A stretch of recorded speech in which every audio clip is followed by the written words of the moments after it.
The dream for Open Video is to be able to collaborate on video work with the same level of ease and facility that I'm able to collaborate on a Wikipedia article. An open video editing and distribution platform that is free and open source in terms of its licensing.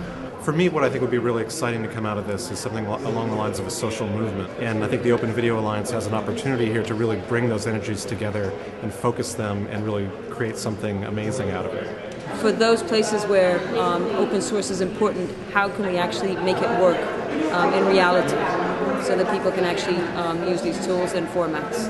I think we need to figure out a system that lets us reach a mass audience of people with tools that are totally open and not dependent on any big company. For me, the biggest thing is just making content free and getting people from across the world have access to the content they want in a format that they want it. You know, you can have a situation where everything's open, all the APIs are open, everything's accessible, and it's wide open and amazing. But if no one's using it, then it's a moot point, right? So it's all about bringing it to average people who would use it casually. I want to see a lot more strong connections being made between sort of grassroots media activists and policymakers, policy hackers inside the Beltway. I think we're moving into a future where everything is going to be reusable. It's not going to go on 60mm film in some vault somewhere.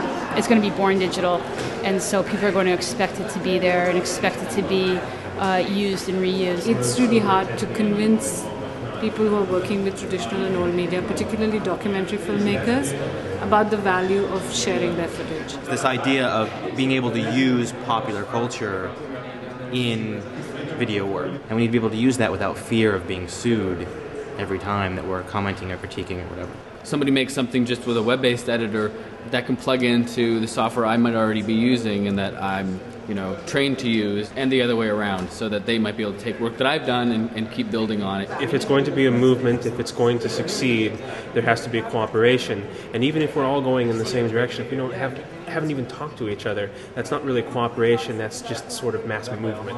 There's not a great tool set from end to end for people to make, publish, and watch open video in a really friendly, easy way, and that's what the commercial tools are doing right now, and that's what I think open video tools need to do. One of the things I want to see is a consistent story around what open video really means. That has to be the first thing that we do. Free software tools and their usability and uptake, and how we can all kind of implement free codecs into what we're doing. The browser platforms have to become capable of playing and editing video without reliance on any additional proprietary tools. The most important thing is getting Firefox 3 shipping on clear, and that'll solve all the problems.